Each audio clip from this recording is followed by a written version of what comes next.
In addition to seeing the amazing outpouring from the community, another bright spot we witnessed today was the National Guard landing. This was literally just as we walked outside, or we drove about a block out of the neighborhood that was underwater during the storm, and we witnessed drop-offs of troops and more troops, and the manpower is extremely, extremely warranted. I mean, they need help.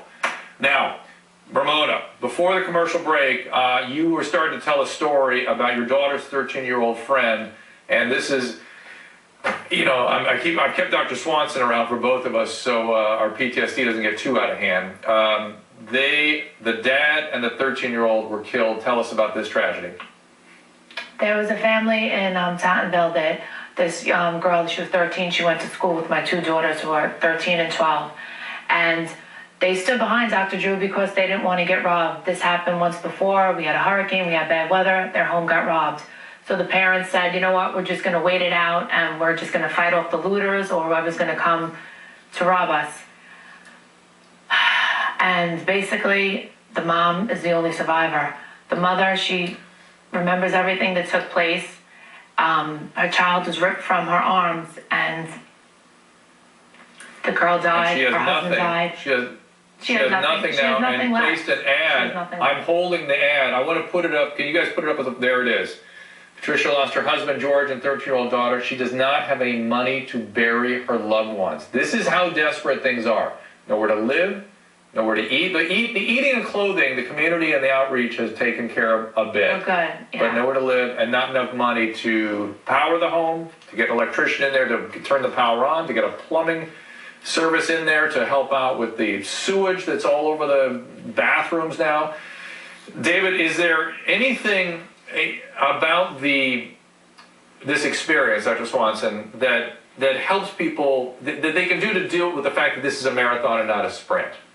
Yeah, I think right now we're in crisis mode. And look, Drew, I could tell you exactly what to do to help people make it past the trauma, but there are people who are still currently struggling. Like, for example, you're talking about, you know, people dealing with sewage issues and everything else. You got to get past that to start to work on recovering emotionally. I think for you guys to tour this area and to walk away traumatized as a result of that, I mean, it certainly stands to reason that the trauma there for everyone else enduring it is far much more worse.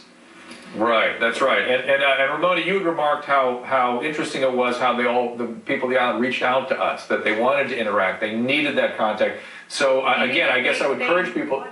To you. They thought you would have an answer. I mean, we're not the ones that should be there answering these questions. This is why it's so important. We need politicians down there. We need the mayor. We need direction. You know, we've lost so much. We've lost lives. So shouldn't we have these people, like, knowing there's going to be some type of light that they're going to be focused on seeing now? Where are they going? Where are they sleeping? Drew, it's going to be cold. We're going to have another storm. A day from now. Where's the answers? Right. Where's the preparation? That is the scary part about what's coming here. It's going to get cold. It was cold for you and I just during out in the sun today. Margaret in Staten Island. Margaret, you want to ring in here? Yes, I'm here. How are you? Go ahead. I just want to say, like, I live on Staten Island, and we need help. Like, these people are suffering, and it's terrible. I had to go today to buy a little girl a pair of shoes. She didn't have a pair of shoes to go to school in, and it's terrible. Like, I don't understand why FEMA can't bring in the trailers. Like, where's the trailers? Why can't they bring maybe trailers? They're coming. I don't know. It's one of the interesting things we found is a lot of people are being told, well, just go online or just call. There's no online when you don't have a computer and you don't have electricity and you don't have phone. And it's maybe miles away and it's cold out and you're trying to deal with food and clothing right now. To go online, which sounds like such a simple thing for all of us, for these people was overwhelming. Florine in New York. Florine, are you there? Florine? Yes, hi. Am I pronouncing your name right? There. Go right ahead. Yes. Hi, Dr. Drew. Yes, I'm calling because I heard you talking about the rumor with the death toll.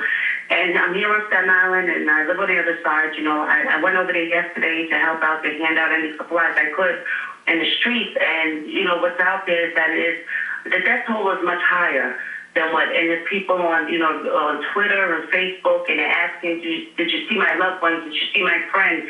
And there's no information given out.